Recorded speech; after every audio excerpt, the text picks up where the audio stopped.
Bismillah. Assalamualaikum guys, jumpa lagi dengan channel Dulu Undercover.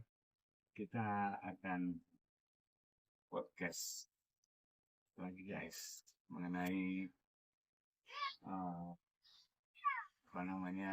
memonitor situasi kondisi meskipun kita hanya sebagai rakyat biasa di negara kita ini ya, negara yang tercinta NKRI ya.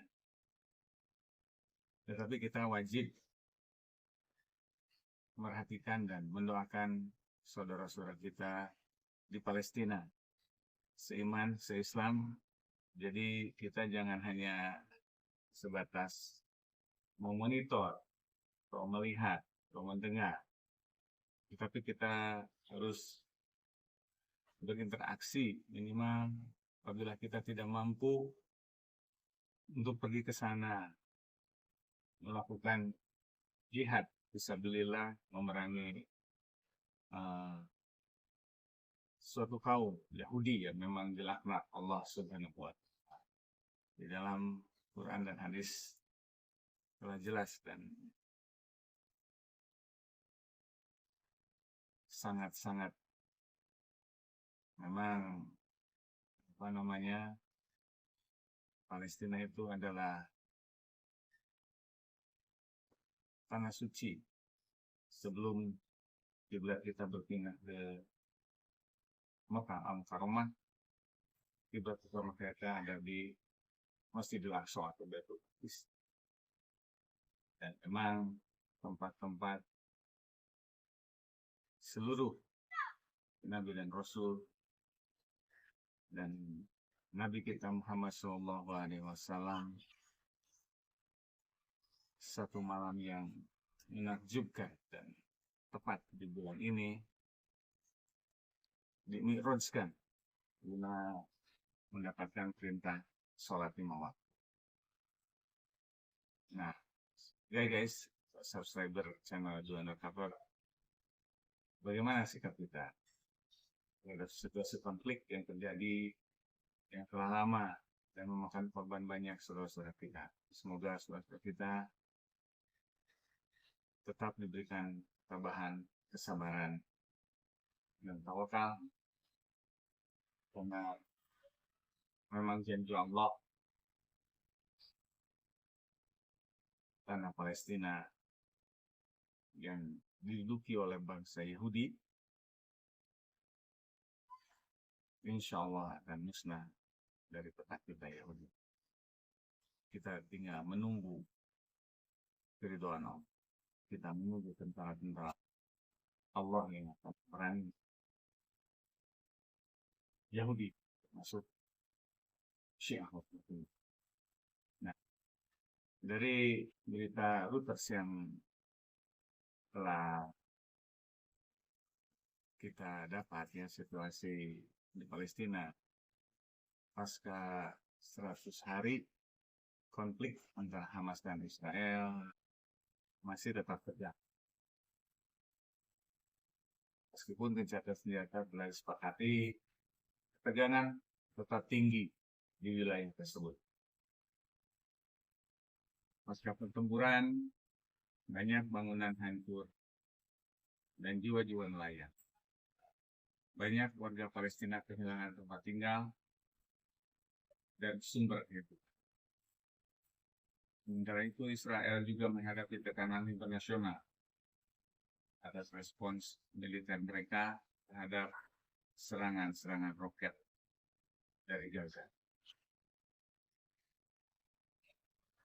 Di tengah-tengah situasi ini, komunitas internasional terus upaya untuk mencari jalan keluar dari konflik.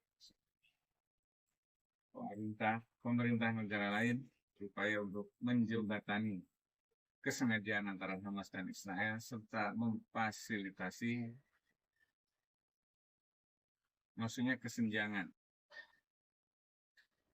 memfasilitasi pembangunan kembali Gaza untuk membantu warga Palestina yang terdampak konflik.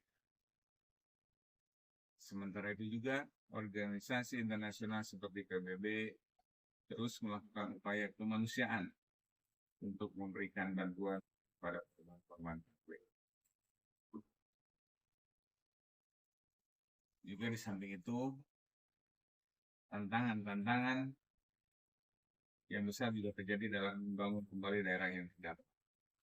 Proses rekonstruksi di Gaza berpotensi menghadapi kendala-kendala yang rumit, termasuk masalah keuangan, logistik, dan sementara itu faktor politik dan keamanan di lapangan juga akan menjadi hal yang sulit diatasi. Oleh karena itu, proyek rekonstruksi dapat mengalami hambatan dan dapat memperlambat proses pembangunan kembali daerah terdampak.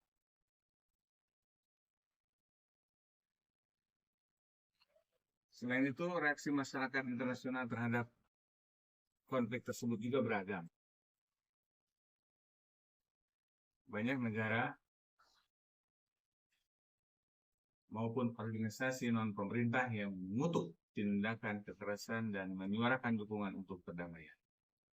Namun, masih terdapat perbedaan pendapat dan pandangan terhadap kebijakan Israel dan Hamas dalam konflik tersebut. Nah, di sini ya, harus digarisbawahi.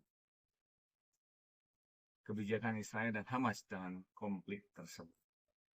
Dari segi politik, konflik tersebut juga berdampak pada dinamika politik di wilayah tersebut.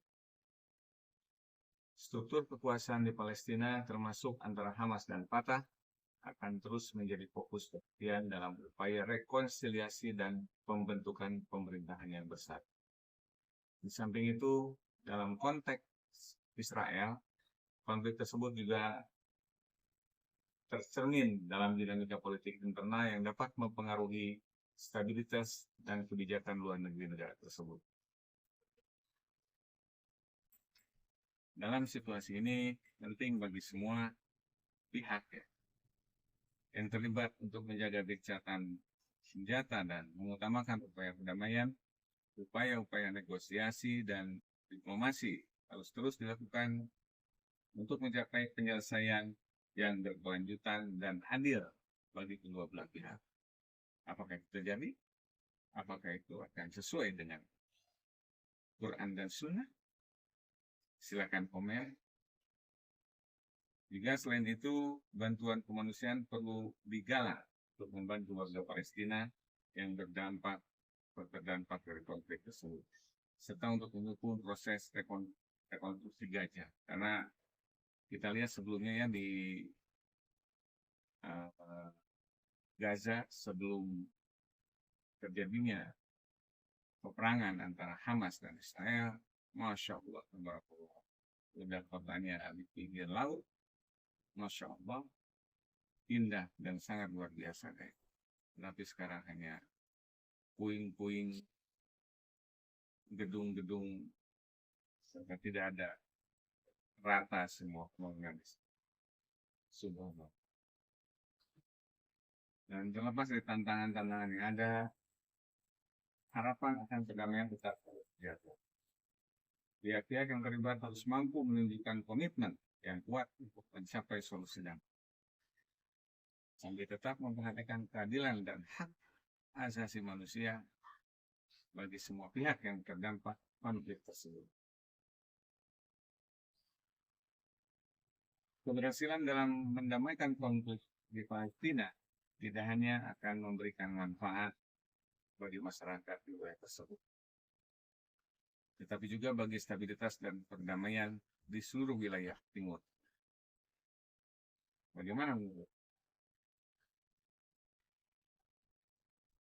Yang kenyataannya saat ini gencatan senjata antara Hamas dan Israel di Palestina masih dianggap sementara. Meskipun gencatan senjata tersebut dapat memberikan pelonggaran bagi kedua belah pihak, belum ada jaminan bahwa ini merupakan solusi permanen untuk konflik yang telah berlangsung. Nah, begitu guys. Jadi keadaan masa reses 100 hari sekarang ini untuk kita atau khususnya untuk masyarakat, warga sipil Muslim Palestina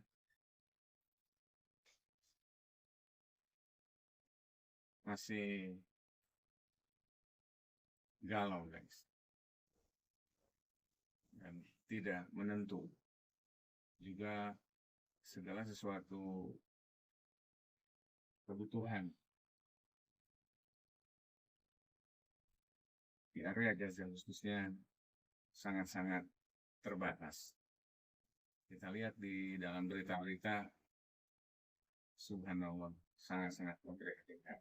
Dan kita sebagai sesama umat muslim wajib untuk mendoakan saudara-saudara kita di Palestina, khususnya di Gaza, yang terdampak dari konflik Hamas dan Israel. Mendoakan mereka supaya tetap tabah, sabar, dan diberikan kesabaran dalam menghadapi ujian cobaan. Nah, silakan guys, podcast untuk kali ini kita cukupkan sekian. Dan sejak gencatan senjata pasca 100 hari perangan antara Hamas dan Israel, tidak luput dari keterangan-keterangan yang dikaitkan dalam Quran dan Sunnah. Silakan komen dan support Anda untuk channel The Undercover sangat-sangat untuk perkembangan channel.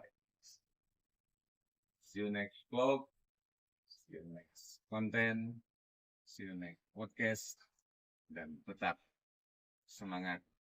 Jangan lupa kita doakan saudara-saudara muslim kita di Palestina kuat dalam menghadapi segala ujian cobaan. Kita yang di luar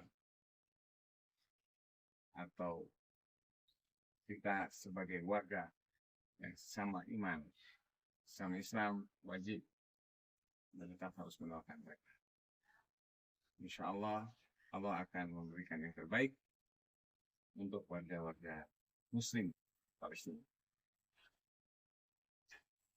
Wassalam.